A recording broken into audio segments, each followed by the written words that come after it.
Up on Network Africa. Lesotho becomes last African country to record a COVID-19 case.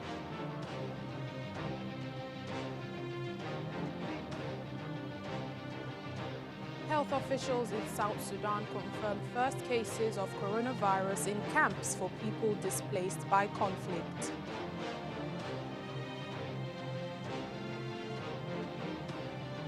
Thus, Niger relaxes coronavirus restrictions, allowing mosques and churches to reopen.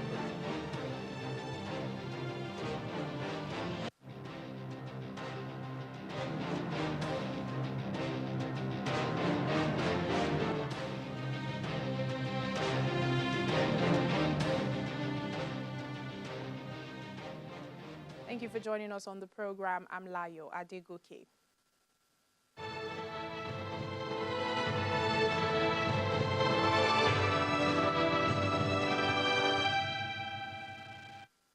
Lesotho has confirmed its first case of coronavirus, becoming the last African country to record the virus. The mountain kingdom is completely surrounded by South Africa that has 11,350 cases of COVID-19.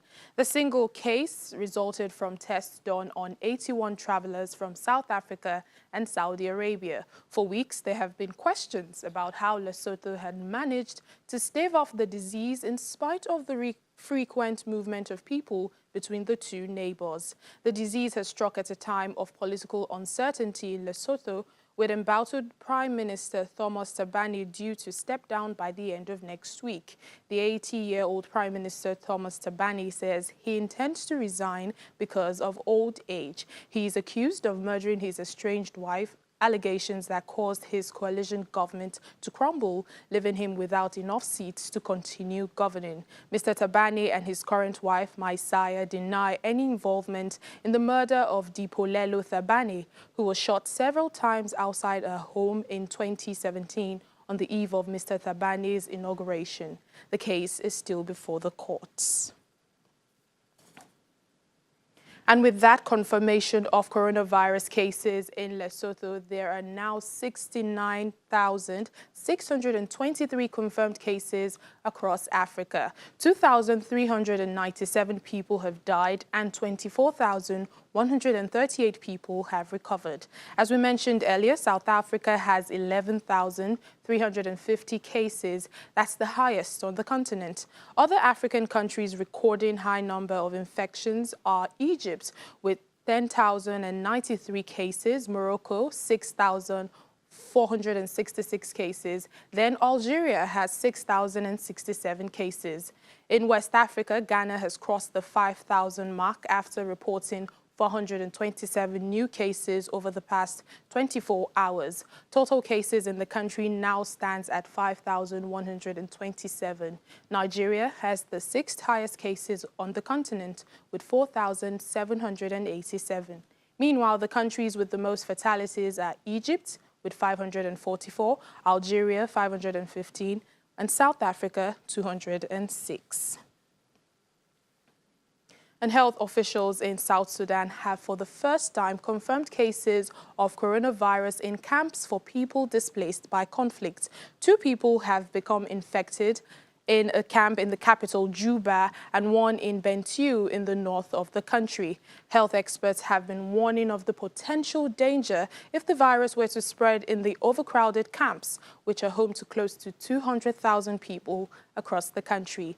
Years of conflict have left the country with one of the least equipped healthcare systems on the African continent.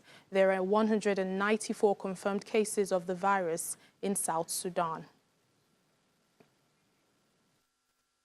Over in Somalia, the internally displaced Somalis, they're pooling their money to buy iftar meals during the month of Ramadan at the Shabelle makeshift camp in Mogadishu. They say their plight has worsened since casual work dried up and food prices skyrocketed in the wake of the COVID-19 pandemic. In an internally displaced camp in Mogadishu, women in bright patterned scarves crouch as they cook, their clothes contrasting with both the shine of the makeshift metal walls and the dull of the makeshift sand floors. They are preparing their iftar, the meal in which Muslims break their fast. But the women aren't just cooking for themselves. With cash growing scarce as the coronavirus deals a blow to the economy, they are pooling what they have with neighbors in order to cobble together a communal meal. When the coronavirus broke out in the city and people stopped going out to get work, we started pulling together $50, $1 or $2. We share iftar as families in the evenings. We eat together and then we leave.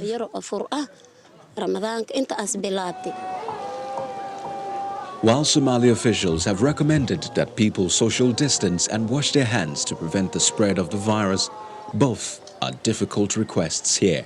As you can see, we do not even have a plastic sheet to cover this shelter, and after the toilet, we don't have soap to clean our hands against the coronavirus.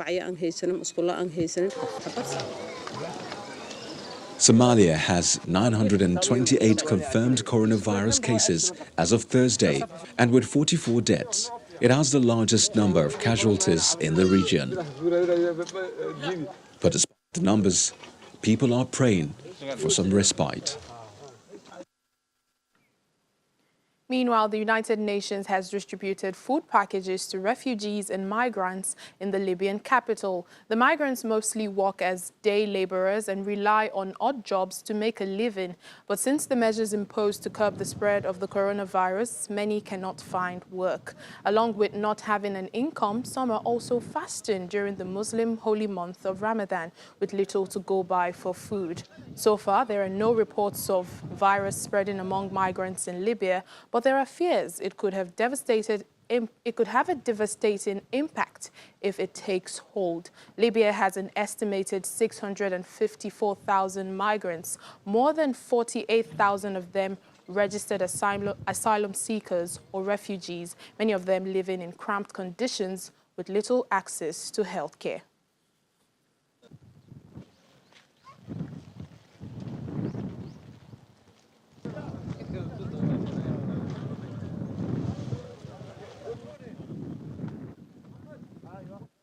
Olatunji Lanre Barua, a human rights activist, joins us now from our Abuja studio to discuss the situation of migrants and internally displaced people during this pandemic. Thank you so much for joining us.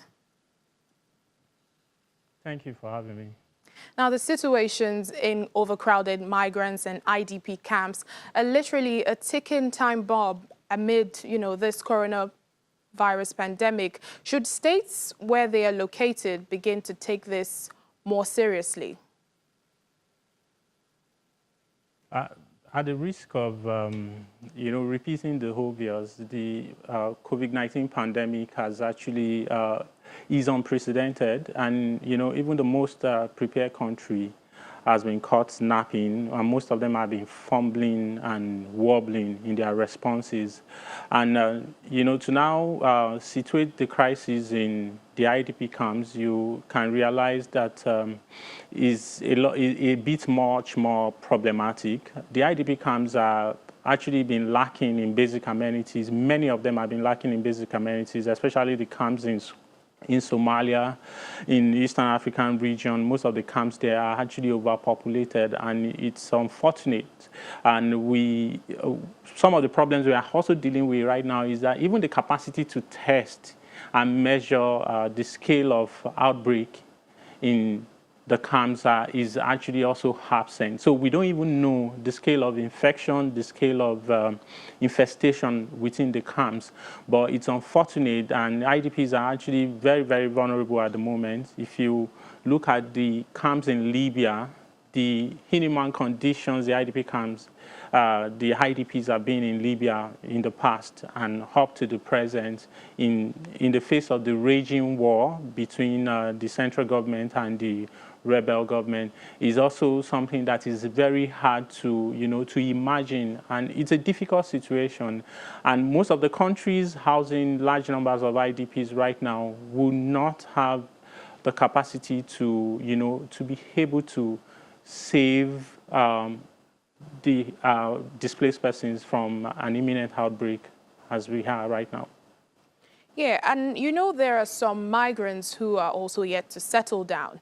They're en route, Europe. What happens to many who have nowhere to settle, whose status remains undefined but are stuck at border communities? Whose responsibility is it to make sure there is no outbreak in these communities?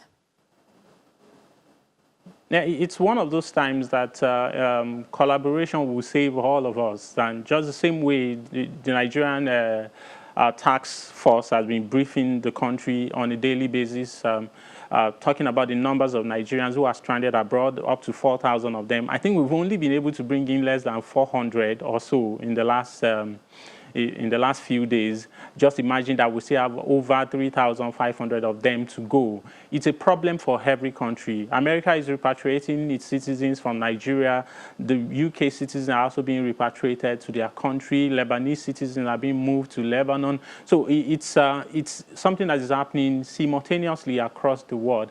And it's a difficult situation for a lot of people. Some countries are actually providing care for people who have been, forced to overstay their visas, who are stranded at border communities or borders in different countries. But you can't say the same of so many other countries, especially the least developed countries around the world. And there are still IDPs trapped at the border post in Hungary, in Malta. There are still IDPs, there are still migrants who are still trying to, cross through the Mediterranean, even in the midst of this. And it's been a difficult situation. It's going to take collaboration and multilateral arrangements among countries are affected. The same way Nigeria is talking to the UK government, talking to the UAE government, talking to the American government, it will also take us relating with other countries. As they are repatriating their own citizens, they have to find a way that they bring back ours, and then, just as their citizens are leaving our country. This is a time for every country to work together, and that's the only way we can beat this. Yeah, and here in Nigeria, how can we ensure the IDPs are protected against COVID-19? Do you think the same measures being implemented, in other parts of the country right now are applicable to them here in Nigeria? They are applicable, but, only to an extent. We have been told that the best cure to the pandemic, to COVID-19, is to shelter in place. Stay in your house, don't go out, don't make unnecessary trips, you need to avoid, physical, contact with people, physical distancing, as we call it. But in IDP camps where people don't have the luxury of space, they don't have the luxury of their own apartments and all that, they are going to have to, the best we can do in this situation is to continue to educate them and provide basic amenities, provide water for them to wash, and also, get hand sanitizers into the camp and enforce the use of face masks. Face masks usage may not stop transmission, but at least it will reduce the scale of transmission. You can't force everybody to be wearing gloves in the IDP camps, but the problem in the IDP camps are real in Nigeria. They do not have issue with food and feeding anymore, but right now it is the basic amenities and the crisis we are dealing with. The healthcare system is stretched across the country, and then right now, how are you going to deal with the, with the camps? We have to just keep educating them, and ensuring that they get the right information, because right now we're also dealing with infodemic as we are dealing with pandemic. People are actually feeding on the wrong information, false information is spreading, and we have to counter that with quality information to the IDPs. Wash your hand constantly, use the hand sanitizers, and ensure that in the camps people use their face masks all the time. And I think most of them are adopting this. Beyond the IDP camps in Nigeria, it's the host communities, the communities that are hosting IDP camps that are really at the risk the most at this time right now. IDPs who are not in the camp are actually much more exposed than the ones in the camp. All right, then, Olatunji Lanre-Barua, human rights activist, thank you for your thoughts on Network Africa. Thank you for having me. Still ahead on the program. Ingenious Burkinabe doctor finds local solutions to fight the global COVID-19 pandemic. We'll show you how it's done in a moment. Please stay with us.